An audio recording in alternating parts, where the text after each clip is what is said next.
Okay, we all remember the scene. The Titanic is sinking and the band plays on. Even when water is running past them, they continued in an attempt to calm the passengers, and in the end they went down with the ship.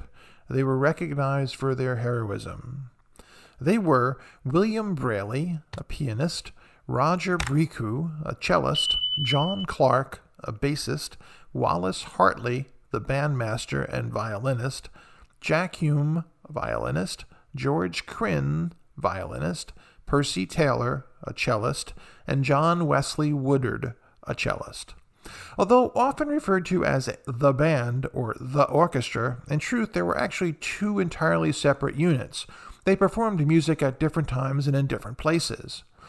The band boarded at Southampton and traveled as second-class passengers. They were not on the White Star Line's payroll, but were contracted to White Star by the Liverpool firm C.W. and F.N. Black, who placed musicians on almost all British liners. Until the night of the sinking, the players performed as two separate groups, a quintet led by violinist and official bandleader Wallace Hartley that played at tea time, after dinner concerts, and Sunday services, among other occasions, and the violin, cello, and piano trio of George Krins, Roger Bricoux, and Theodore Brailey that played at the a la carte restaurant and the Café Parisien. After the Titanic hit an iceberg and began to sink, Hartley and his fellow band members started playing music to help keep the passengers calm as the crew loaded the lifeboats. Many of the survivors said that Hartley and the band continued to play until the very end. What went through their minds as they played together on that night can only be guessed. As the slant of the decks increased more and more, did they even consider that this was their last hour alive, or did one or two of them hold a slight hope that eventually one of the officers would amble over and instruct them into a lifeboat? Whatever their thoughts were, we will never know. All 8 bandsmen were lost. What the band played as Titanic slowly began to sink is never disputed.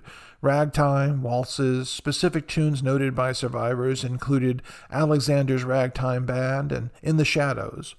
But a question mark still hangs over the last song as the Titanic's stern began to rise of the Atlantic Ocean, and indeed, would it be physically possible for them to play anything in those conditions? The sensible money is, of course, on Nearer, My God, to Thee. One second-class passenger said, "Many brave things were done that night, but none were more brave than those done by the men playing minute after minute as the ship settled quietly lower and lower in the sea. The music they played served alike as their own immortal requiem and their right to be recalled on the scrolls of undying fame."